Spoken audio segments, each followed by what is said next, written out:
আসসালামু আলাইকুম বন্ধুরা, আপনারা সবাই কেমন আছেন? মমতাজ কিচেনে সবাইকে স্বাগত। শেয়ার করব চিংড়ি মাছের ঝাল। আমি একদম বাড়িতে যে একদম সহজ সরলভাবে যেভাবে রান্না করি সেটাই আমি আপনাদের কাছে শেয়ার করব। আমার ভিডিওটা যদি আপনাদের কাছে ভালো লাগে লাইক কমেন্ট শেয়ার করে দেবেন, আপনাদের ব্যক্তিগত মতামত জানাবেন। আমি চেষ্টা করব আরও ভালো করার জন্য।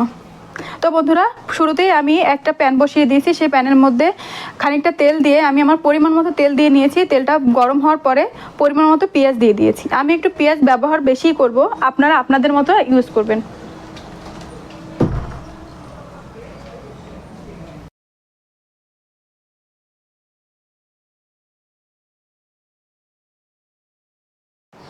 পেঁয়াজটা আমি হালকা ফ্রাই করে নেব। কালারটা একটু চেঞ্জ হয়ে গেলে তার মধ্যে আমি মশলা দিয়ে দেবো। এবার পেঁয়াজটা বাদামি হওয়া পর্যন্ত একটু ওয়েট করতে হবে। বন্ধুরা, আমি হালকা ফ্রাই করে নিয়েছি।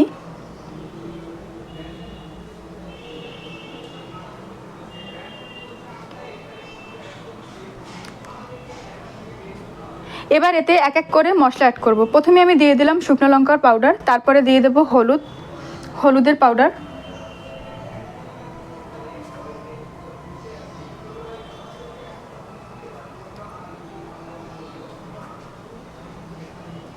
পরিমাণ মতো লবণ দিয়ে দেব,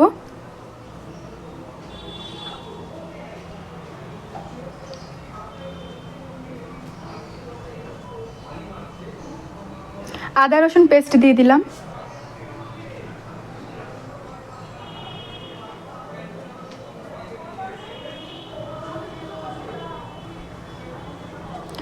এবার খুব ভালোভাবে বন্ধুরা কষিয়ে নেব। বন্ধুরা, আমি 10 মিনিটের মতো কষিয়ে নেব, আপনারা আপনাদের মতো কষিয়ে নেবেন। আমি আদা রসুনের যে একটা কাঁচা স্মেল, এই গন্ধটা যাওয়া অবধি আমি কষাতে থাকব। যে কোনো রান্না বন্ধুরা আপনারা যত কষাবেন ততই কিন্তু টেস্ট বাড়ে।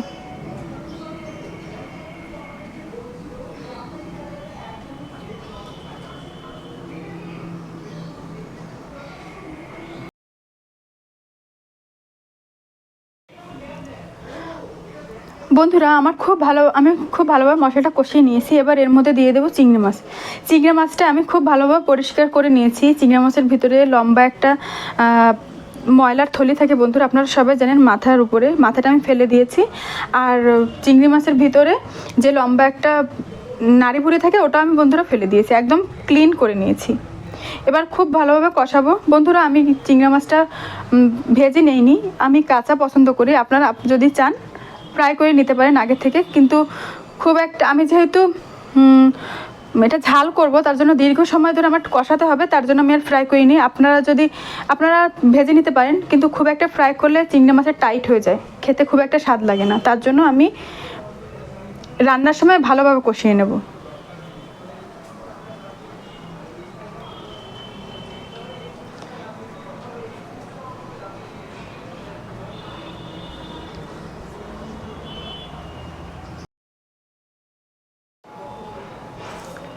বন্ধুরা, আমি খুব ভালোভাবে এবার কষিয়ে নেব।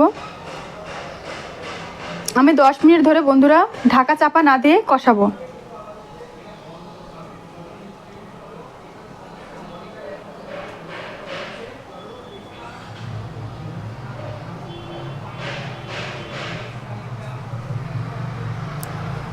বন্ধুরা, আমি দিনের বেলা রেকর্ডিং করছি, তো এই প্রচুর আমাদের সাইডে ফ্ল্যাটে কাজ হচ্ছে, তো তার জন্য প্রচুর শব্দ হবে, প্লিজ একটু ইগনোর করো বন্ধুরা। এবার আমার কষানো হয়ে গেছে বন্ধুরা। এবার এর মধ্যে দিয়ে দেব গোটা 5-6টার মতো কাঁচা লঙ্কা। কাঁচা লঙ্কাটা শুধুমাত্র একটা ফ্লেভারের জন্য দিয়েছি, আর দেখতে সুন্দর লাগবে তার জন্য।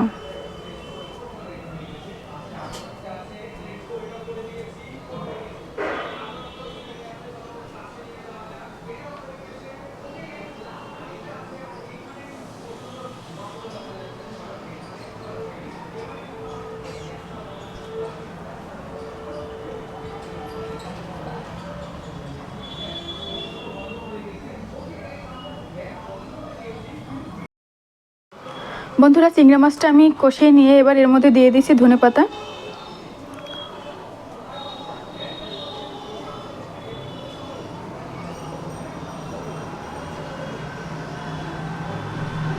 বন্ধুরা আপনারা দেখেই বুঝতে পারছেন যে কালারটা কত সুন্দর এসেছে।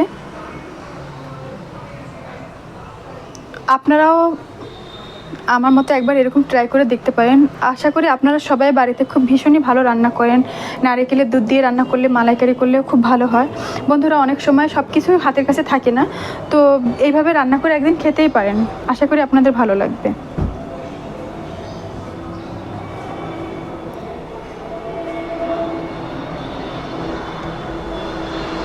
বন্ধুরা আমি 500 গ্রাম গলদা চিংড়ি নিয়েছিলাম, সরি গলদা না, সরি বন্ধুরা, আমি বাগদা চিংড়ি নিয়েছিলাম 500 গ্রাম। সেটাই খুব একটা বড় সাইজ না, আবার একদম ছোট না, মাঝারি সাইজের থেকে একটু বড়। তো আমি আপনাদের সাথে শেয়ার করলাম রান্নাটা করে। এবার ঢাকা দিয়ে রেখেছিলাম 10 মিনিট, তারপরে আবার তুললাম। বন্ধুরা আমি একটু রান্নাটা চেষ্টা করি একটু টাইম নিয়ে করার জন্য। তো যে কোনো রান্না একটু সময় নিয়ে বা মনোযোগ দিয়ে রান্না করলে ভালো হয়, আপনারা সেটা সবাই জানেন।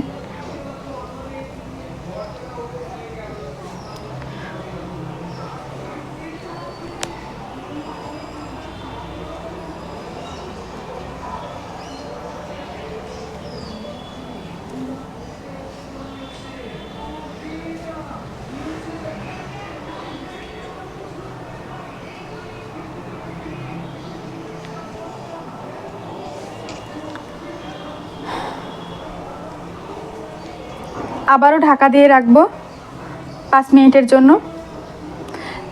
এবার পাওয়ারটা একদম, গ্যাসের ফ্লেমটা একদমই কমিয়ে দেব। বন্ধুরা আমার রান্নাটা অলমোস্ট ডান। আপনারা দেখে বুঝতে পারছেন যে আমার রান্নাটা কেমন হয়েছে। বন্ধুরা খেতেও খুব টেস্টি হয়েছিল। একবার এভাবে রান্না করে দেখতেই পারেন। খুব একটা মশলা লাগে না, একদম সামান্য সিম্পলভাবে রান্না। একবার খেয়ে দেখতেই পারেন। তো বন্ধুরা আমার ভিডিওটা আপনাদের কাছে কেমন লাগছে অবশ্যই লাইক কমেন্ট শেয়ার করে জানাবেন। আপনাদের একটা কমেন্ট আমাকে অনেক মোটিভেট করে। আপনাদের জন্যই আমার এত দূর আসা, আপনাদের ভালোবাসার জন্য। আপনারা একটা কমেন্ট করলে, আপনারা একটা ভালো কমেন্ট করলে আমি আরও মোটিভেট হই। বন্ধুরা আমি রান্না করতে করতে একদম শেষ পজিশনে চলে আসছি। সবাই আপনারা ভালো থাকবেন, নিজেদের খেয়াল রাখবেন। আবারও কোনো একদিন চলে আসবো নতুন কোনো রান্না নিয়ে। সেই পর্যন্ত সবাই ভালো থাকবেন, সুস্থ থাকবেন।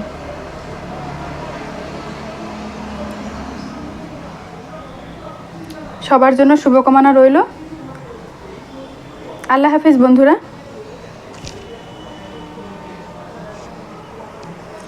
আমার ভিডিওটি শেষ পর্যন্ত দেখার জন্য সবাইকে অনেক অনেক ভালোবাসা, অনেক ছোটদের শুভেচ্ছা, বড়দের